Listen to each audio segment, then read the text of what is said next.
Gaza पट्टी पर chemical बम fire किए जा रहे हैं।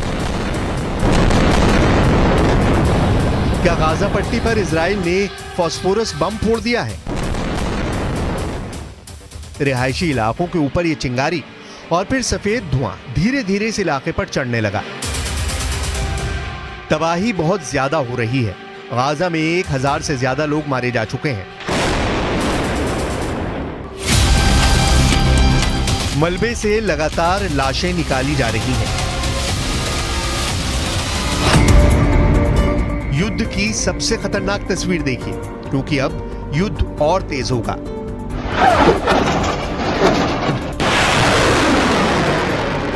क्योंकि अब लेबनान बॉर्डर पर भी फास्फोरस बम से हमले की खबर आई है। 24 घंटों के दौरान इजराइल पर केमिकल वॉर शुरू करने का इल्जाम लगने लगा है। इजराइल ने इस आरोप को खारिज कर दिया है। फास्फोरस का तापमान 800 डिग्री सेंटीग्रेड से ज्यादा होता है। जब इसका धमाका होता है तो इसके कण दूर तक फैलते हैं। ये शरीर में पहुंचने या इसके संपर्क में आने वाले इंसान की जान भी जा सकती है। इसका धुआं इंसान का दम घोट लेता है। ये इंसान की खाल को बुरी तरह डैमेज कर देता है और हड्डियां तक गला सकता है। इसलिए गाजा से लेकर लेबनान बॉर्डर तक जो तस्वीरें आ रही हैं वो बहुत डरावनी है। ये कोई पहला मौका नहीं जब इजराइल पर इस तरह का आरोप लगा है। इससे पहले वर्ष 2008 और 2009 में भी इजराइल पर गाजा पट्टी पर सफेद फास्फोरस बरसाने का आरोप लगा था। गाजा में जितनी जान गई हैं, उनमें आधे तो बच्चे और महिलाएं हैं। इससे पहले कि वो अपने घर से बाहर निकलते, इजराइल के सैकड़ों किलो भारी बम गिरने लगे और फिर जमीन पर कुछ नहीं बचा।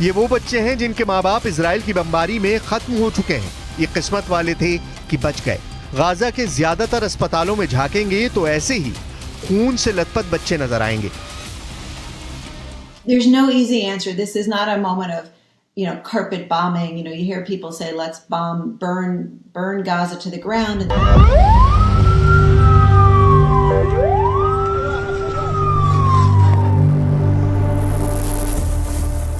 गाजा के इस एम्बुलेंस ड्राइवर को देखिए। इस शख्स ने अपनी एम्बुलेंस से बहुत से लोगों को अस्पताल पहुंचाया, लेकिन ज्यादातर की जान जा चुकी थी। लाशों को ढोते ढोते ये बुरी तरह थक चुका है।